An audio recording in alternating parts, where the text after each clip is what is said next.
So, without further ado, let's jump into AI reliability insights, how to build a Gremlin MCP server. So, who are we? Well, I'm Gavin Cahill. I do content and I'm just hosting here. The real person you're here to see is, of course, Sam Rossoff, the CTO of Gremlin. And so we're going to be walking you through the MCP server today. Let's talk a little bit about Sam. Sam, I'll hype you up a little bit and then you can share some stories. Sam is our CTO at Gremlin. He has been with Gremlin for a long time, 6 years, something like that. But he was there at the beginning. He's been a principal engineer. He spent over 15 years in the operations and reliability space at teams like Amazon and at Snap. So Sam, what's a good story that you got? Because I know you got some good war stories to start us off here. Yeah, it's probably a lot. But I think the one that, especially when we talk about Gremlin, that I always think about is getting started at Amazon. And actually, it sort of starts before my tenure there. Back in the old days at Amazon, they realized data centers were sort of unreliable. And so we established very early on this rule that all your major tier one services had to be in at least 3 data centers. And of course, this was back in the days when Jeff Bezos was running things, and he subscribed to the Warren Buffett method of, when the tide goes out, you find out who's wearing swim trunks. So what we do to test this is we turn off a data center, and you find out really quick who was in 3 data centers and who wasn't. Unfortunately, Amazon would go on to launch something called EC2.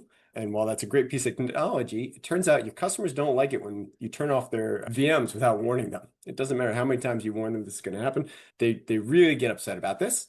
And so we had to come up with a new plan. And a guy they tapped to this, a man named Tin Sen, and he had one of his engineers come up with a proposal for this idea of fault injection, right? Where instead of just turning off the data center at the power switch, the main breaker, we could go and we could turn off the individual machines, or we could block their network activity, and we could really demonstrate this out. And Tim tapped a guy named Colton Andrus, who would later go on to found Gremlin, and I got hired onto that team at Amazon. And so this is very early on. I remember Colton coming to me one day because Netflix had just put out their blog post about Chaos Monkey. He said, see, they have the same idea as us, right? Like it was a real justification that we were on the right track. And so, years later, when I was leaving Snap, Colton reached out to me and he said, hey, do you want to, come back and work on Gremlin again? This time we're making it work for the rest of the internet. And I said, that sounds like a lot of fun. And so, I've been here ever since. That's awesome. Man, I bet it was really complicated back when you were just starting up. Like, I don't know, very manual, very much in the code, which is, of course, why we're here, because we're trying to make it less manual and less crazy. So quickly, what we're going to talk about today, we're going to go over what an MCP server is, how we built ours, and then talk a little about security and safety. This is always an important factor whenever we're talking about the kind of stuff that we're doing with fault injection and MCP servers and LLMs in general. With each one of those, we're going to have a short little demo to show you what we're talking about. So with that, let's jump into it. Sam, let's talk about MCPs. What even are they? What is it? Totally. So, as I think AI and LLMs have sort of evolved, there's been this idea around agentic AI, right? And this is the idea that you can delegate work to the AI. It'll go off and do a bunch of work on your behalf. Now, for those of you who are very familiar with what a large language model is, it's like this large stochastic model relating semantic concepts, not able to just access arbitrary systems, right? It needs some way to understand how to communicate to various pieces, right? And, a lot of early stuff, the LLM providers like OpenAI or Anthropic, Perplexity, what they did is they would manually one at a time build out these integrations into maybe searching the web or something else. But that's not a scalable solution, right? I don't think somebody from Anthropic wants to come down and rationalize the Gremlin API and figure out how to do that integration. And so they proposed this new protocol for communication between LLMs and other systems, right? And this is a model context protocol here. And so instead of having to do an integration with each individual service on the internet, people can implement their own. And this provides like this really nice way that you can plug and play into any LLM to any sort of API or other service. Nice. So this is much better. Why would we do this instead of just, loading up our own model or just asking ChatGPT in general? Why would we want to hook up an LLM to our application via the API?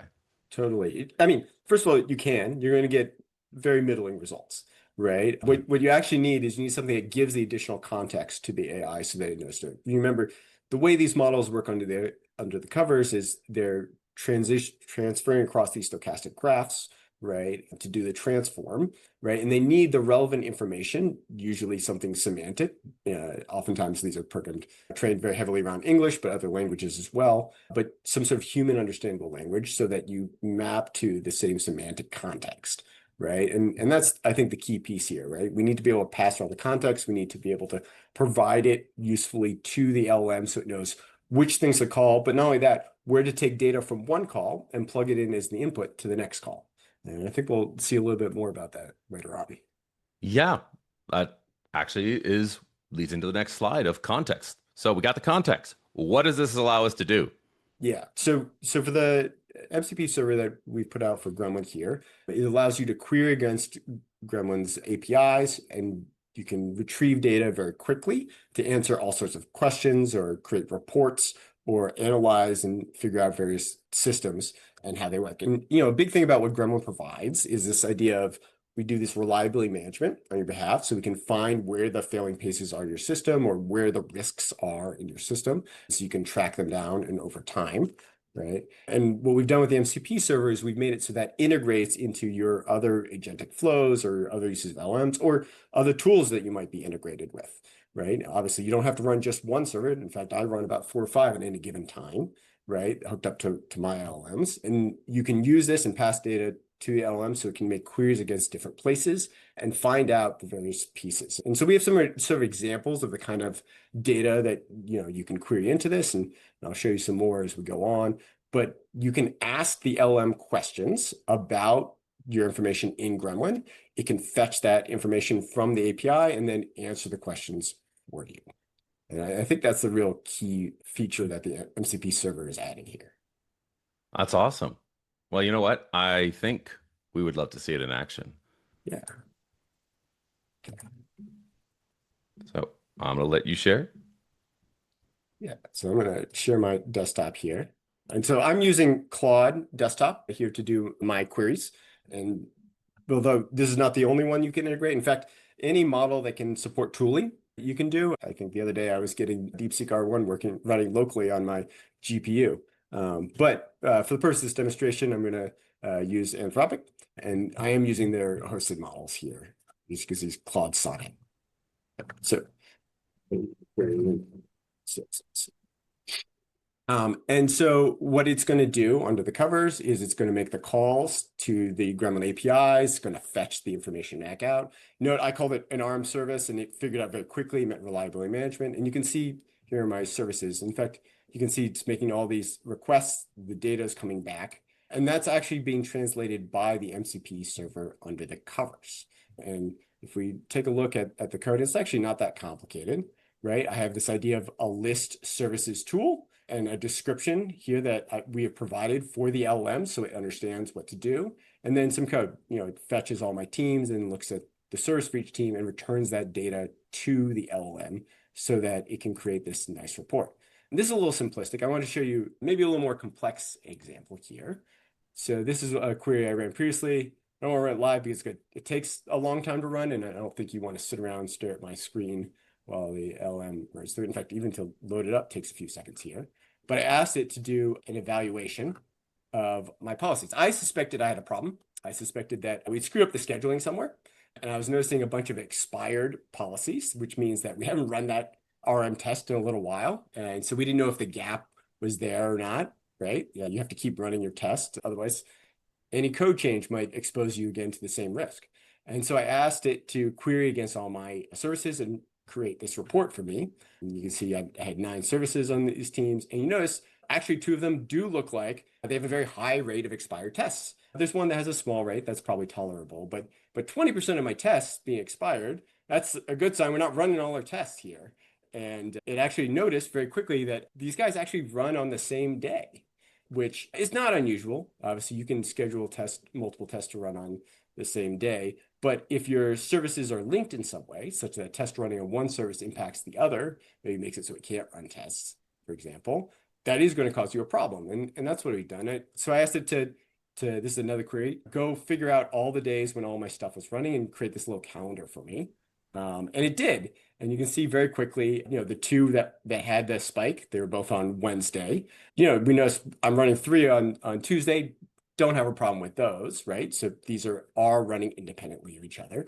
But I have 2 days where I'm running no tests. So the solution here is very easy, just to move my scenario run manager from one to the other. Right. And it was able to very quickly produce these reports to me. Now, once it gave me the data, I could very quickly figure out what was going on, what was wrong, what needed to be moved around.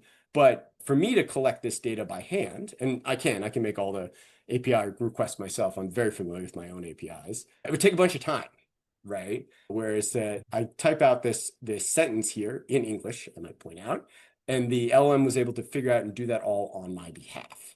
Right. Now, I'm a fairly technical person who knows my system very well. If you are either not a technical person or who is not familiar with Gremlin APIs, this really lets you up level to perform the same sort of analysis that I'm able to perform here. And really quickly, Sam, we got a question. What do the scores on the right side indicate? Yeah, so this is a feature in Gremlin. It's called the reliability score. And this measures how much of known risks you have covered. And so in general, when we think about reliability of a service, right, it has a bunch of failure modes, right? Like maybe you lose a single instance, maybe you have a data center partitioning event, maybe you have a scaling on CPU, or you lose a critical dependency, right? And the score gives me sort of a numerical condensed analysis about how many of those things I am resilient to and how much further I have to go. So a score of like 92 means that for 92% of the known failure modes, I will be resilient. And I've got about 8% that, we are still at risk for. And, the timeline for when we want to cover those or improve those is something that's part of my backlog and scheduling. It's a resourcing problem, as you might imagine. This is not produced by Anthropic or Claude in this case. Those numbers do come from Gremlin, though. It's part of our feature. It brings up a good point, because here you're actually also pulling in this information in an additional custom dashboard. And now, could we have created a dashboard like this without the MCP server before? Yeah, and we do have a bunch of dashboards in the app that we can take a look at, but we probably don't have the exact dashboard for the exact kind of information that you might be looking for. And in those cases, I think that's where the MCP server is valuable. Excellent. All right, so let's actually dig into a little bit more about how the MCP server is built and how it actually we install it. So how does it work? Yeah. Sam, walk us through this. So as I gave a sort of brief overview before, the MCP server allows you to join between the LM model and the service, in this case, Gremlin, right? And as you sort of saw, I'm running Claude Desktop, right? And what that means is I am going to make some sort of request to Anthropic. They're hosting the LM in their cloud. I'm paying them handsomely for this. It's going to make some decision based on the information it's been given, right? And what it'll do is it'll query the MCP server and say, hey, what tools do you have available for me? And what information is about those tools, right? And based on that return results, it'll select a tool, and then it will tell the MCP server, hey, I need to make the tool call for this one. In the example you saw, it was the list services call, right? The MCP server will then communicate with the Gremlin API. It retrieves the information. It does some sort of management of the information, formatting, these other things, and returns that back to the LM. And the LM, once it receives that information, it then can generate the reports you saw there. And it can actually chain together tool calls, and it does this on its own. I don't need to prompt it to do this, right? And so, for example, when I was doing the expired query earlier, right, it got the list of all services from the first call, and then it went and retrieved the reliability report for each service individually by taking the parameters returned from that first call and passing to the tool for successive calls. And it does this by annotating each of the parameters. And the LM is able to figure this out and match these together. Now, it's not 100% perfect, but 90+% of the time, it does figure out the right place. And the other thing is it has very good fallback logic, whereby if it passes the wrong parameter to the wrong API, it gets a result it doesn't understand, it will try passing it to something else, right? It'll try a still probable, less probable matching. And so it's actually pretty forgiving, I'd say, in general. Nice. And now we could have done all of this stuff before, because all of this stuff we had the API before, right? Yeah, so Gremlin is very much an API first company. Anything you use through the Gremlin web app is talking to a public facing API that we do present to our customers. And I can show you some of those a little bit later. We provide those, and we have a number of customers who do use them themselves or communicate Gremlin directly through the API.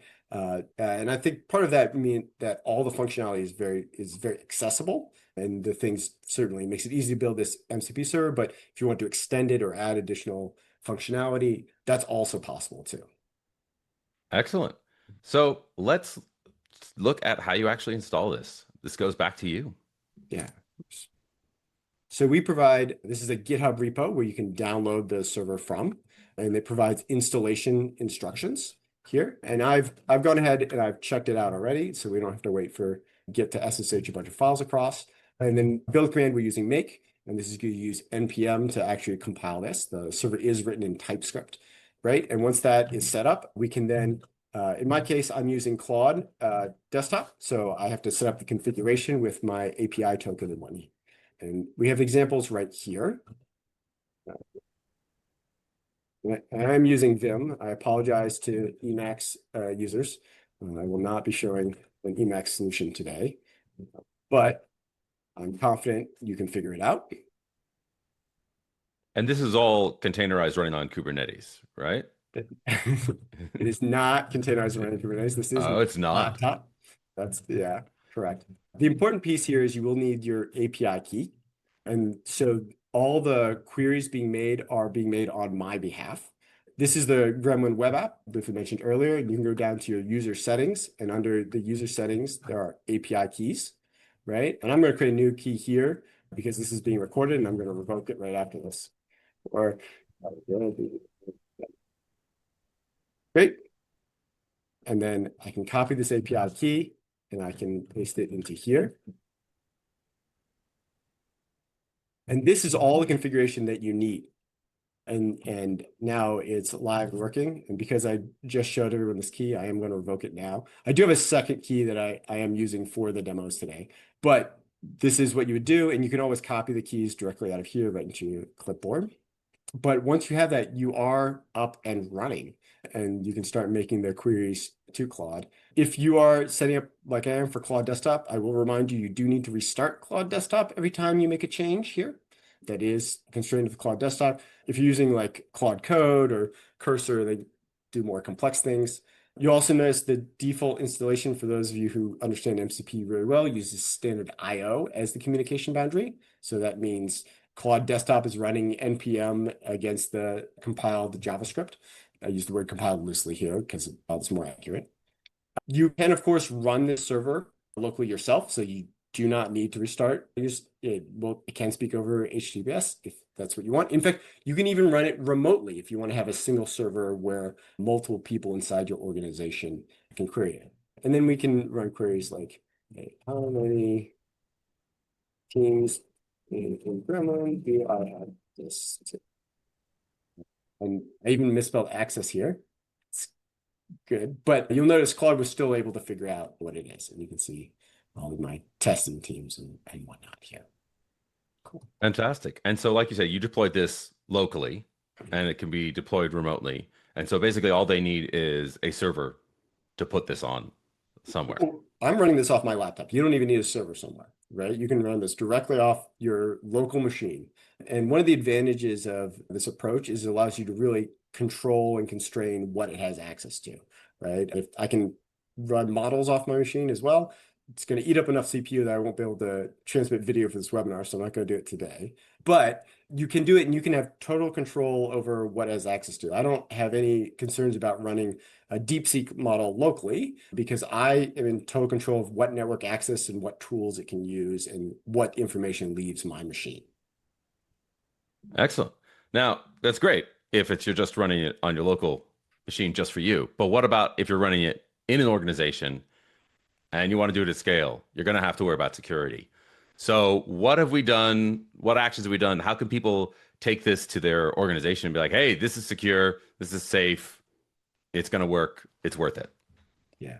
So I know we do have a broader document that details all the things we're about to talk about that I think we're going to share out with the notes here, but I'm going to give you an overview anyway for the people on here. So Fundamentally, this is a bring your own LLM, BYOLLM, as Gavin has written here. And what that means is you never have to worry about the LLM having access to your data that you have not approved, right? This is not a case where Gremlin is shipping your data off to Anthropic or somebody else. We don't do that at any stage of the pipeline. We also give you an opt-out option. This is a organizational function, and I'll show it to you in a little bit when we're doing the demos, that can prevent all LLM access, and that also will block the MCP servers. And so you do have a lot of control here. I know a lot of companies are very sensitive to where their data goes and what data is accessed or trained on by LLMs. And I want to reassure everyone that you have total control here, right? This is the MCP server you're running that you're hooking up to your LLM. So if you have approved, OpenAI internally or Gemini or something else, you can hook it up to that LLM and you don't have to worry about going and getting secondary approval for some new LLM to start using these features. The other thing is the MCP server, we've only limited a finite set of APIs for the initial release, and they're all read-only APIs. So we don't have to worry about the MCP server suddenly receiving a command from a rogue LLM that says, oh, start shutting down every machine that Gremlin can run shutdown commands on or anything else along those lines, right? It has no write access. And now I'll show you in a little bit how you can extend the server to gain access to new APIs if you do want that. But as a secondary mechanism here, we also enforce the RBAC rules on these API tokens. And so, just in the way you can limit what your users in Gremlin can do, what kind of attacks they can run, or what kind of data they have access to, right? You can similarly limit any of these API tokens using that same RBAC system. In fact, we've created some out-of-the-box RBAC rules, I'll show you in a minute, that provide just the functionality of the initial release. And so if you are deploying this as a shared server, or if you really need to constrain some of your developers' access for whatever security reasons, you can enforce those roles up front. And you can guarantee that even though they can customize, they won't have access to be able to do anything outside of what you have given them explicit access to. And I think that's, from a security posture, that's really what we're looking for. I mean, that's great. Yeah. And it ties into that core idea that's always been part of Gremlin is that we're always safety first, right? We're not going to run fault injection experiments that are going to break your system that we can't fix or halt or anything like that, right? Absolutely. Absolutely. Yeah, no, I mean, we always try to fail safe here and we always try to be secure. Look, fault injection by its very nature causes chaos, right? That's why we call it chaos engineering. And we want to be able to ensure that we're doing this in a very controlled manner and that we're running understood experiments, right? The goal is not to just cause random failures at any time, any place, right? The goal is to have a real theory about what you're doing and what you expect the outcome, and then the controls in place to roll it back, to stop whatever that problem is, whatever that fault is. Fantastic. And yeah, and that extends to the MCP server. We want to enable you and make it so to be controlled without the danger. We do have a question. Can the MCP server actually run those experiments? Yeah, so out of the box, it cannot. We'll show you a little bit how you can extend the functionality so that you can if you want to. I don't recommend it. I want to be clear up front. I mean, maybe for some test cluster, you want to play around. I think that's fine. But for any organization that's extra worried there, you can remove the privileges from those API tokens so that it doesn't matter how a developer extends it, it will not be able to do that. Or it will be able to do only the ones that you have blessed. Well, that sounds like a great segue. So how do we do that, Sam? Yeah, sure. Hit back control here. So one of the things you can do, and in general, you can set up roles and controls around various things, but we have some built-in roles, the team viewer and the company MCP viewer. And these are read-only access roles that cover the functionality the MCP server can do today. And in a second, I'm going to show you how we can extend the functionality of the server. But if you want to make sure it can only do that specific functionality that we have today, you can apply these roles and limit it right out. I will note that roles are additive. So if you add two roles to the same token, you get the union of the privileges that those two roles have. Is not the intersection. And so that's very important from a security control standpoint. But let's say I want to make it so my MCP server can fetch billing data, for example, something that it can't do out of the box. So I can clone this role, and the specific one is called reports. And so I can add the reports read access. I can create my new role. MCP with billing access. Billing, here. I can save that. I can apply this new role to make sure that it has the correct access, right? And then if I go in, so these are the tools and MCP parlance, and those are the various API access pieces. And as I alluded to earlier, they have a name. They also have a description, and the description is very important because that's what the LLMs could use at runtime to make a decision which tool to use, right? And so say I want to add some billing information. I have this get billing tool, right? It fetches the billing information from the company. It takes two parameters. And I've added descriptions to those parameters. And very importantly, you'll notice I've created the format to expect the dates to be in, right? If I don't set that, then the MCP server is just going to get, the LM's just going to guess what format to put the dates in. And instead, I put the specific ones here. And then I'm going to need to make an API call. And so that doesn't exist, but we can look at Gremlin's API. And so if you're ever curious, we provide Swagger documentation around all our APIs. Oops, just reports. And so one of the reports, I think it's called pricing. It is. Yep. And you can see, again, notice the format, very important. And it's part of why I put it in there. It also has this additional field, daily, weekly, monthly. And if you don't set this, it defaults to, I believe, daily. You can try this out, by the way, if you want to play around with it. This is fully functional, but we're going to go ahead and implement this call from here. Right, technically, And Sam, I did point out, it does tell you also which permissions the role would need to do that API right on the API list. Yep. So that is also a handy reference. Yep. And so we're going to implement this. Oops. We need too many things. Okay.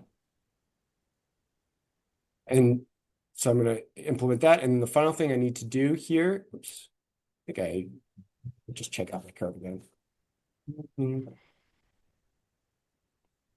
Check that out. Great. Sorry. We need our what do I call it? Get billing. Yeah, get billing. Async get billing. Remember earlier when Sam said he knows his own APIs really well. Now we're seeing him navigating them well. It's not billing, I believe. We will not judge you if you take a little longer than him to put this together.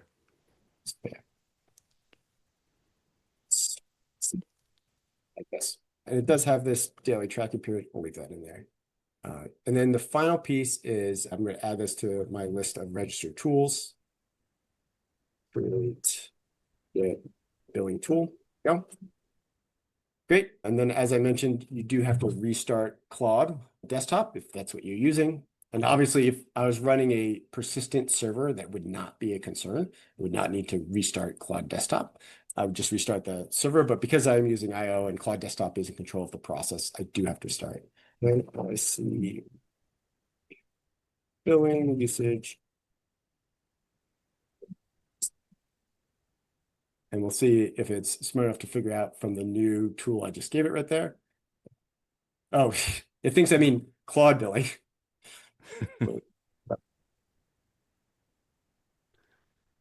So what would happen if it didn't have the correct permissions? Yeah, so if it didn't have permissions, it would receive a 400 call. And then here it's giving a list of its suggestions, what to do. And it gives a 400 get billing tool.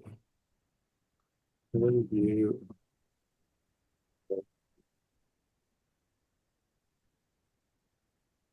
see if it can figure out. Yeah, it doesn't have access to it right now. I'll have to, you can see it has a list of the services it currently has access to. It hasn't picked up the new one. I think it's because I did the clone repo as part of the installation here. So actually my code is pointed at the old version, which is gone now.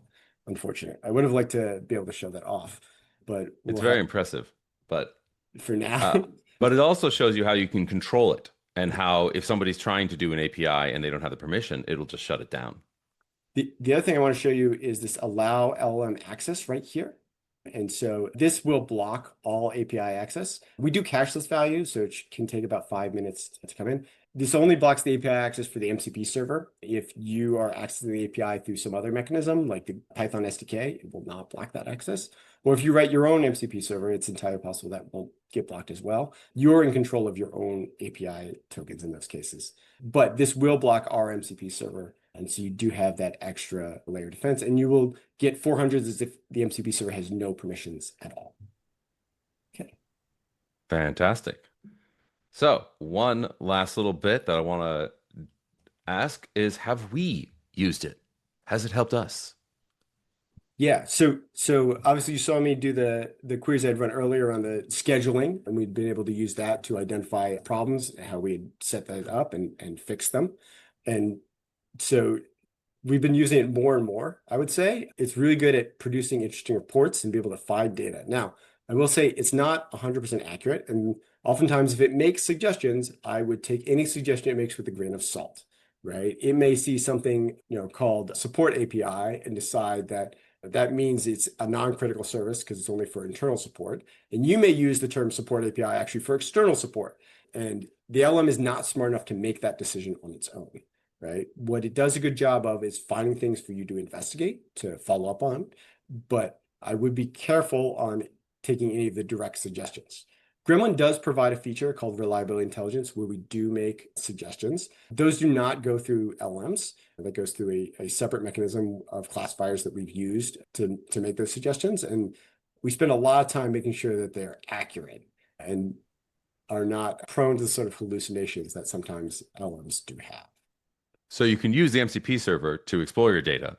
And then when you're actually running the test, reliability intelligence will help you actually point towards the solution. It's kind of a 1-2 combo. Absolutely. Fantastic. So I'd love to hear a little story. Is there some issue that we found just by exploring our data that we actually fixed our product?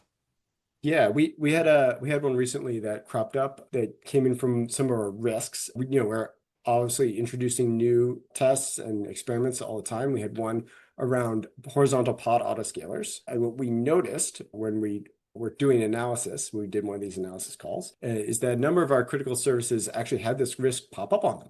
And obviously, after checking to make sure something wasn't cached somewhere, we said, this seems like I know I have HPA set up for these services. I've seen them work before. Something's wrong here. And we did. And in fact, it was one of my front-end engineers who's not familiar with our internal back-end infrastructure setup who noticed this, who was able to identify the problem. I think it's a really success story because we were able to really up-level their contribution, right? And we were able to identify that actually we had added a new sidecar to the pods, and it did not have resource limits set on it or resource requests set on it. And for those of you unfamiliar with Kubernetes, the horizontal pod autoscaler autoscales your pods, your deployments, how many of them are on how many servers, right? And it does this by looking at the resource utilization against its requested utilization. And if one of the containers in your pod doesn't have this number set, it just gives up and doesn't scale anything. And fortunately, this happened to us when we were at peak, so we just didn't scale down. But if we had a significant increase in customer traffic before we had identified this, we would not have reactively auto-scaled up, and that could have caused an outage. And so, these sort of analysis, it pointed us in the right direction, and then we were able to follow up and deliver a very timely fix. All right, so I like that. It enabled the conversation. As you say, it was a front-end engineer who that wasn't their wheelhouse. And I think that's kind of one of the general themes we've seen with MCP and with our recent reliability intelligence is chaos engineering is great, but a lot of times it takes that specialized knowledge. And this kind of enables more people to help out and expand that a little bit. So with that, let's jump into some Q&A. I am very curious about this answer to this question, Sam, that we got in the comments, which is, can we build our MCP server to automate chaos execution? Currently, we use Gremlin to execute tests, but it's a manual process. We don't have any automation in place, so wanted to check if we can build MCP to automate the execution of scenarios and experiments. Yes. Now, out of the box, as I said, that's a right privilege. We didn't include that, but as you saw in my example for adding the tool for querying billing, you can absolutely add a tool that executes scenarios. In fact, you can even limit the set of scenarios that it's allowed to execute. And I would be very careful about adding this functionality. Make sure you qualify which scenarios and make sure you feel they're relatively safe. As you are likely aware, the LMs can make mistakes, right? It might run the wrong scenario. And as long as you have the right safeties in place, things like Gremlin health checks, so that if the service under test goes into alert, it automatically rolls back the impact. I think you can do this safely and accurately. You can also just set up schedules in Gremlin, or you can have the MCP server set up the schedules for you. As you noticed, it was able to read out my schedules right? You can also give it write access to reorganize the schedules, move them around, or enable them or disable them, or do sort of analysis to make the decision of where you want to enable and turn these sort of things on. Yeah. All right. So in that case, you would kind of be doing the best of both worlds. You'd be using it to enable your scheduling, but the actual scheduling would be done and the running of it would be under the controls and of Gremlin that we've already built in to do it safely and have those controls.